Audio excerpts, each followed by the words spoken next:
C'est la bonne idée d'une galerie parisienne qui rend hommage à celle qui... On peut dire qu'elle a été le premier mannequin français, oui? Oui, top modèle, c'était pas encore le thème, mais oui, vraiment connue dans le monde entier, Bettina a été... C'est quelles années, les années Bettina? Les années Bettina, ça commence tout de suite après la guerre et c'est vraiment les années 50, 55, 1955. Enfin, il y avait quand même des mannequins. Il y avait des mannequins, mais oui, déjà sous Poiret. Il y avait des mannequins, mais c'était pas bien d'être mannequin. Voilà, on disait que c'était femme de mauvaise vie. Voilà. C'était juste des porte-manteaux. En fait, là, non. Et là, non. Et puis, il n'y avait pas d'agence de mannequins. Il y avait une agence de mannequins aux États-Unis. C'est Hélène Ford qui a été la première qui a créé une agence de mannequins. En France, il faut attendre la fin des années 50, début des années 60 pour qu'il y ait une agence de mannequins. Elle n'avait pas de personnalité. Elle en avait une. Et elle en avait une. Et en plus, elle mesure 1,66 m. Elle était petite. Elle arrivait de Normandie, rousse, avec ses taches de rousseur. Et elle a représenté finalement, je n'allais pas dire la femme de lambda, mais en tout cas, les clientes s'identifiaient à elle. Et c'est ce qu'au départ, c'était ça, les mannequins dans les années 50. Il fallait que les clientes s'identifient aux femmes qui présentaient les robes dans les maisons de couture. Alors on appelait ça des mannequins cabines, parce qu'elles étaient dans la maison de couture, elles étaient un peu des muses pour les couturiers, parce qu'elles n'étaient pas simplement un porte-manteau, mais on entourait le tissu autour de leur corps, elles donnaient leurs idées, et c'est ce qui a fait finalement, ce qui a démarqué Bettina, parce qu'elle avait de la personnalité, et elle a été vraiment l'inspiration pour Jacques Fath, et ensuite pour Hubert de Givenchy. Est-ce que les photographes s'intéressaient à elle, comme ça a été le cas dans les années 70? Oui, mais d'ailleurs, elle a épousé un photographe et elle l'a même suivi dans le sud de la France. Elle a arrêté sa carrière de mannequin pendant un an. Elle est remontée à Paris. Mais c'est vrai qu'on découvre... Enfin, moi, j'ai découvert qu'à l'époque, il n'y avait pas de maquilleur, il n'y avait pas de coiffeur, que les femmes... Bettina nous raconte, je me maquillais moi-même. Elle mettait même du rouge à lèvres... Aujourd'hui encore? Oui, oui, elle nous raconte. Elle mettait même du rouge à lèvres un peu noir pour qu'il y ait des contrastes sur les photos. Elles arrivaient avec leurs chaussures, leurs collants. Enfin bref, c'était un peu de l'amateurisme. Voilà. Je vous propose donc d'écouter Bettina qui nous raconte toutes ces années, de gloire. Encore.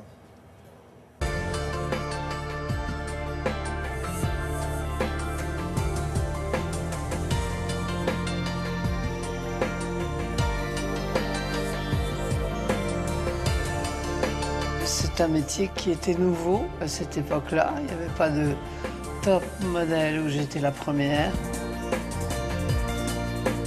Il fallait que je travaille. Je me suis trouvée dans le monde de la mode par hasard.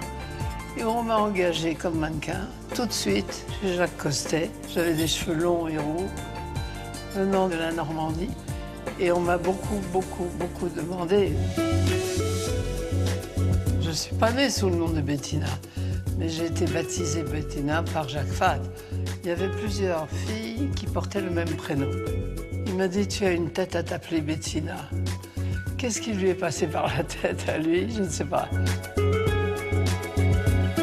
Le mannequin participait beaucoup à la création d'un vêtement.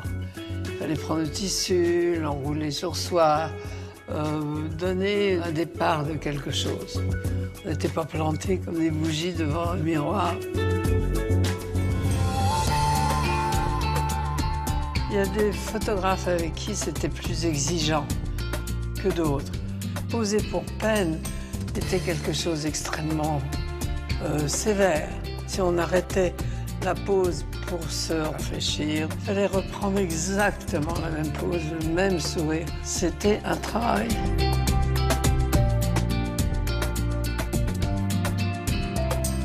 On faisait un rouge à lèvres assez foncé, puis les yeux, le mascara, ça, on le faisait soi-même. Il n'y avait pas de maquilleur dans les studios. Entre le photographe et le mannequin, c'est un jeu de séduction. Vous séduisez, vous avez envie de séduire, ou le photographe a envie de vous séduire pour qu'il en sorte quelque chose. Il y a une photo de moi en train de faire mon café avec un pull trop long, le chat siamois qui venait respirer l'odeur du café.